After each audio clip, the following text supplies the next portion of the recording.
Bonjour à tous et bienvenue sur notre antenne pour notre nouvel opus Pleine Page.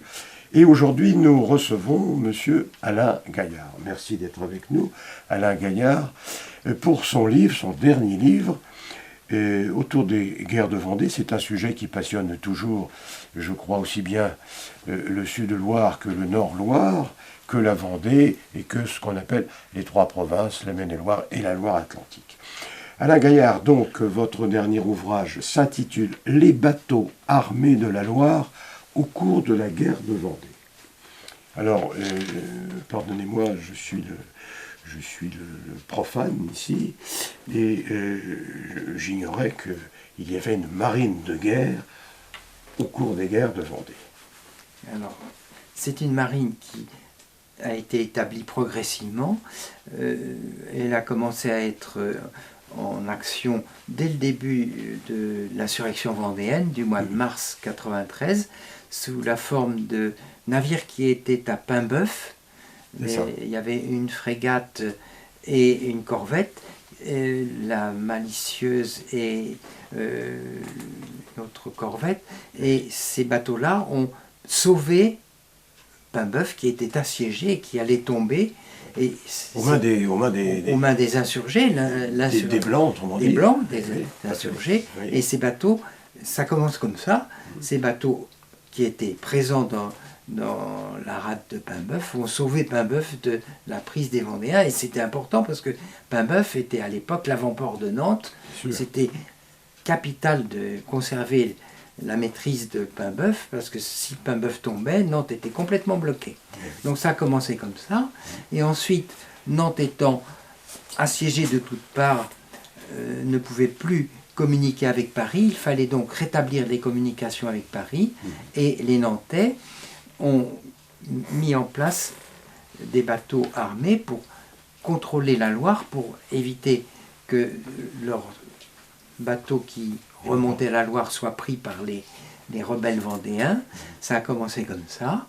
Donc c'est une force qui s'est établie sur la Loire progressivement, et à l'apogée de cette véritable armada, il faut savoir qu'il y avait d'Angers à Paimboeuf, il y avait 41 bateaux armés. Oui, j'allais vous poser la question. 41. Alors cette flotte était constituée de 41 navires. 41 navires qui, armés, bien entendu. qui transportaient 25 à 30 soldats. Ces navires étaient commandés par des capitaines qui auparavant faisaient le commerce, mais comme il n'y avait plus de commerce du fait de la guerre, ils étaient disponibles, ils étaient bien contents de trouver un emploi. Ils étaient réquisitionnés en quelque sorte. Oui, mais volontaires, parce que ça leur permettait de reprendre un peu de service, parce qu'il n'y avait plus de trafic maritime. Avec la guerre, le trafic maritime s'arrête. Alors, est-ce que cette flotte, on va dire fluviale, oui, plutôt fluviale, oui. Alors, est-ce que cette flotte fluviale a en quelque sorte été extrêmement importante dans cette guerre de Vendée pour arrêter les Blancs, les rebelles ou les insurgés. Voilà. Elle a permis de contrôler tout d'abord le fleuve. Oui, bien sûr. Donc les rebelles ne pouvaient plus naviguer en sécurité sur le fleuve, ce qu'ils faisaient au tout début de l'insurrection. Elle a empêché les rebelles d'aller d'une rive à l'autre. Évidemment, ça a été terrible. Et puis surtout, ce qui a fait le malheur des Vendéens, c'est que ces bateaux armés ont participé aux exactions qui se sont multipliées au cours de cette guerre de Vendée, avec en particulier cet épisode terrible qui a été constitué par les colonnes infernales. Et là, les bateaux armés ont participé à ces exactions qui ont endeuillé évidemment toute la région. Tout près d'ici, la Chapelle-Basse-Mer, Saint-Julien-de-Concelles, tout ça, on voit des détails là, des bateaux débarquaient des troupes, ces troupes faisaient des massacres et puis faisaient des prisonniers qui étaient conduits à Nantes, et ça se termine en général, ça se terminait mal. Oui, ça se terminait mal. Voilà. Alors, qui était le patron ou le commandant en chef de cette armée fluviale républicaine? Alors, il y a eu tout d'abord un citoyen... Il est assez méconnu. Oui, alors jusqu'au mois d'août 93, ça commence donc en mars 93, jusqu'au mois d'août, c'était un capitaine qui était plus ou moins en retraite, qui s'appelait Valto, qui a fait son travail, mais jusqu'au mois d'août, il y avait peu de bateaux encore, il n'y en avait que 14. Et au mois d'août a été nommé un capitaine qui avait cessé de naviguer en 91, qui s'appelait Jacques François. Et c'est lui qui va être le commandant de ces bateaux, qui vont être répartis en 3 divisions. Première division depuis Angers jusqu'au Cellier, pratiquement. Deuxième division du Cellier à Nantes. Et la 3e division de Nantes à Paimboeuf. Alors ce qu'il faut savoir, c'est que c'était divisé en 2 parties, la Loire. Il y avait la Loire fluviale, d'Angers à Nantes, et puis la Loire maritime, de Nantes à Paimboeuf. Et les bateaux étaient différents. Sur la Loire maritime, c'était souvent des bateaux réquisitionnés, des bateaux hollandais, des chasse-marées, hein, qui avaient déjà un tirant d'eau assez important, parce que la Loire, évidemment, à ce moment-là, c'est un fleuve déjà important. C'était pas très navigable, c'est pas le fleuve le plus navigable au monde, la Loire. Mais quand même. Mais quand même. Et en revanche, en amont de Nantes, c'était la Loire fluviale, et alors là, on avait construit des chaloupes, dites canonnières, parce que ces bateaux, aussi bien en aval qu'en amont de Nantes, étaient armés en général de 4 canons de calibre assez petit, quoi, de 4 à 6 livres. C'est-à-dire qu'un canon de 4 livres ou de 6 livres, ce sont des canons qui tirent des boulets de 4 à 6 livres. C'est comme ça. La signification, quand il dit canon de 6 livres, c'est pas le poids du canon, c'est le poids du boulet. Oui, c'est logique. Mais ça faisait des dégâts. Voilà. Donc c'est ce Jacques François qui va organiser cette flottille. Et comme je vous le disais tout à l'heure, au mois de mai 94, donc 6 mois plus tard, eh bien, il a organisé une flottille importante de 41 navires, d'Angers à Paimboeuf, armés de 148 canons. Donc c'était quelque chose. C'était quelque chose. Alors, d'après vous, Alain Gaillard, est-ce que cette flotte maritime et armée a eu une action déterminante dans ces guerres de Vendée? Est-ce que sans elle, est-ce que les guerres de Vendée auraient été plus longues? Je pense qu'elle aurait sans doute été plus longue, car elle aurait certainement permis aux Vendéens de passer d'une rive à l'autre, de mieux se protéger, et puis d'avoir le contrôle du fleuve, ce qui aurait pu gêner énormément les républicains. Est-ce qu'on aurait évité la virée de Galerne, par exemple? Enfin, je dis quand on aurait évité, quand les Blancs... là, je crois que ça n'aurait sans doute pas évité la virée de Galerne, mais en revanche, ces bateaux-là ont empêché des milliers de Vendéens de regagner la rive gauche. C'est ce que je voulais dire. Ce qu'ils voulaient faire, vous savez. Mais ça, c'est, comme vous le savez, très mal terminé, parce qu'ils n'ont pas pu traverser. Enfin, il y en a qui ont traversé, vous le verrez. Il y a des documents très intéressants à ce sujet-là. Il y en a qui ont traversé, mais c'était une minorité. On pense qu'il y en a eu 1 millier qui ont traversé à Ancenis, 1 millier, dont la Roche-Jacquelin, qui est mort peu de temps après, et Stofflet d'ailleurs. Et puis il y en a eu quelques-uns aussi qui ont traversé, après quand ils sont partis vers Savenay, il y en a quelques-uns qui ont traversé en amont de Savenay. Alors puisqu'il est question dans votre livre de bateaux, et singulièrement de bateaux armés, ça m'amène à vous poser une question, Alain Gaillard, sur Charette, car Charette était à l'origine un officier de marine. Oui. Et est-ce qu'il a eu un rôle là-dedans? Est-ce qu'il a été informé de ces bateaux armés? On n'a pas de sujet. Non. Comme vous le savez, il n'est pas parti pour la campagne d'Outre-Loire. Il était reparti sur ses terres. Il n'était pas content sur Nantes. Il n'était pas content, donc il n'est pas parti. Oui. Il a continué à se battre jusqu'au bout dans son territoire. Il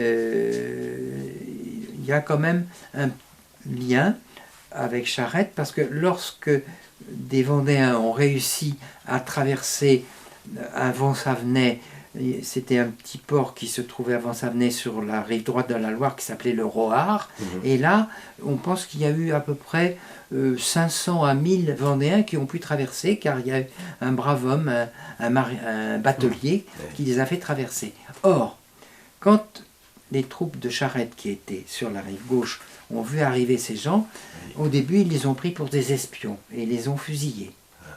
Oui, oui. Il y a comme ça des neveux de l'amiral du Chaffaut qui ont malheureusement été fusillés parce qu'on les a pris pour des espions. Et puis finalement, Charette s'est rendu compte que c'était vraiment des Vendéens et dit ah non, arrêtez de les... Oui, c'est bien le moins, quoi. C'était le moins qu'on puisse faire. Mais au début, vous voyez, il y avait quand même Ouais. la hantise, quoi, de... Ouais. Alors, vous n'en êtes pas à votre coup d'essai, Alain Gaillard, et coup de canon notamment, puisque vous avez également commis 2 autres ouvrages. On parlait de l'amiral du Chaffaut. Oui. Donc vous avez également écrit un livre autour de ce personnage, de l'amiral du Chaffaut. Oui. Et puis aussi autour de Madame de Bonchamp. Oui. Vous avez écrit les mémoires de Madame de Bonchamp. Oui. Je vous rappelle, mais vous le savez sûrement, qu'il y a un gros livre qui est sorti sur Bonchamp, qui était signé par M. Philippe de Villiers, entre parenthèses. Mais vous, c'est les mémoires de son épouse. Voilà. Voilà. Et édition de la Chouette. Oui, en c'est la Vendée, même maison la d'édition. même maison d'édition Voilà. que les bateaux armés de la Loire au cours de la guerre de Vendée. Alors, Bonchamp, on a parlé de Charette, on va aussi dire un petit mot sur Bonchamp. Oui. Je crois que c'était un personnage très attachant, nonobstant sa position politique, Oui. mais que, en plus, il y a beaucoup d'humanité, je crois, dans ce personnage. Beaucoup d'humanité. Votre avis là-dessus Oui, beaucoup d'humanité. Oui. Comme vous le savez, au début, quand on est venu le chercher pour prendre le commandement d'une troupe, Oui. il avait prévenu ces rebelles que ça les mènerait à rien, sinon à être exterminés. Mais finalement, il a cédé à la pression et son geste immémorable, Oui. ça a été de gracier les prisonniers. 5000 prisonniers républicains qui Oui. allaient être exécutés. Voilà. Mais- Il aura fait Et grâce. ça, oui. c'est quelque chose d'inoubliable, quoi. Mm. Et c'est ce qui a sauvé sa femme qui a fait toute la campagne d'Outre-Loire, Oui. qui n'a pas pu passer à Ancenis comme beaucoup de Vendéens à la fin de la campagne d'Outre-Loire, de la virée de Galerne. Elle s'est cachée pendant 3 mois du côté d'Ancenis. Elle vivait dans la nature, comme beaucoup de, Comme beaucoup de beaucoup rebelles à de l'époque. gens qui n'avaient pas pu retraverser. Oui, tout à fait. Et elle a été arrêtée, elle a été conduite à Nantes, Oui. elle a été emprisonnée, elle a été condamnée à mort, et elle a été sauvée in extremis par un prisonnier qui était dans la même prison au Bouffay où elle devait être exécutée, qui lui a dit « mais dites que vous êtes enceinte Oui. ». Donc, elle a dit qu'elle était enceinte, ce qui n'était pas vrai, ce qui l'a sauvée. Et comme la grossesse ne se confirmait pas, Oui. finalement, elle était à nouveau sauvée par le Régulus nantais, Oui. Ododine, Oui. qui faisait partie des prisonniers sauvés par son mari, Mhm. sachant qu'elle était emprisonnée, Qui lui rendait l'appareil. en quelque lui a sorte. rendu l'appareil. Donc, Voilà. elle a été sauvée par son mari. Oui, très bien. Et elle a écrit ses mémoires, un petit volume de 70 pages, et ayant trouvé dans les archives nantaises, au cours de mes recherches, des documents inédits la concernant, je me suis dit, ben, ça serait intéressant de relire ses mémoires à la lumière des archives, pour voir ce qu'elle dit, si ça correspond, etc. Et finalement, ce qu'elle raconte, ça recoupe ses mémoires, mais en apportant des documents qui étaient inédits, et ça apporte de l'eau au moulin à ce qu'elle racontait. Voilà. Donc Alain Gaillard, je rappelle vos 2 derniers ouvrages, qui sont importants concernant évidemment la guerre de Vendée, Madame de Bonchamp, les mémoires de Madame de Bonchamp, et puis le tout dernier, donc les bateaux armés de la Loire au cours de la guerre de Vendée. 2 ouvrages tout à fait intéressants, selon nous, avec beaucoup de renseignements sur cette période dont on parle encore beaucoup aujourd'hui, surtout dans notre région, bien sûr. Les 2 livres sont édités aux éditions de la Chouette de Vendée. Tenez, je vous fais voir le dernier ouvrage d'Alain Gaillard. Le voici. Et puis j'aurais une dernière question, cher Alain Gaillard. Cette année 2021 est une année commémorative s'agissant de Napoléon Bonaparte. Et Napoléon Bonaparte, par rapport aux guerres de Vendée, a eu une attitude, après tout, pas si féroce que certains de ses collègues généraux, militaires ou républicains de l'époque. Il avait refusé d'aller... Oui, il avait refusé de participer au combat contre les rebelles vendéens. Et je crois même qu'il a participé à l'indemnisation. Exactement. Après c'est en 1809 que les indemnisations commencent pour tous les gens qui avaient perdu leurs biens au cours de cette guerre. Donc il a quand même... Et puis il était très intéressé par cette histoire. Dans sa berline à Waterloo, on a trouvé les mémoires de la marquise de La Rojac. C'est ça, oui. Ouais. C'est ça. Donc il était passionné. Et comme vous le verrez dans le livre de les mémoires de Madame de Bonchamp, il a reçu en 1806 Madame de Bonchamp et il a demandé qu'on lui verse une pension. Oui. Donc si vous voulez, il était très très sensible et il lui disait que c'était des géants. Voilà, des géants. Alors, à ce propos, justement, je vais me permettre, tant que nous y sommes, Alain Gaillard, en dehors de vos deux excellents livres, je peux recommander à nos téléspectateurs ce livre qui déjà date un peu, mais qui, à mon avis, je ne sais pas si vous connaissez, ce livre d'Anthony Trollope, qui s'intitule tout simplement Vendée, que je vous recommande, qui est un livre... Bon, il y a ce qu'il faut comme enseignement. Et puis, la trilogie des livres du regretté et disparu Jean-François Cap, La Vendée en armes. Il a commis absolument trois volumes là-dessus. Les Chouans, La Vendée en armes. Trois magnifiques livres. Jean-François Cap qui était à la radio dans une émission qui s'appelait La Tribune de l'Histoire avec André Castelot et Alain Decaux. C'était le trio célèbre, spécialiste des guerres de Vendée. Voilà. Et puis naturellement, vos livres, Alain Gaillard. Qu'on peut trouver donc sur le site internet de La Chouette de Vendée. Tout à fait. Il y en a aussi en dépôt à la Maison de la Presse de Saint-Sébastien. Maison de la Presse de Saint-Sébastien, près de Loire. Près de Nantes aussi, sur la Loire et près de Nantes. Merci d'avoir été... C'est moi qui vous remercie de m'avoir invité. Mais je vous en prie, avec plaisir. Et puis nous nous retrouvons, le mois prochain pour un nouvel épisode, non point de la guerre de Vendée, mais de Pleine Page. Merci de votre attention.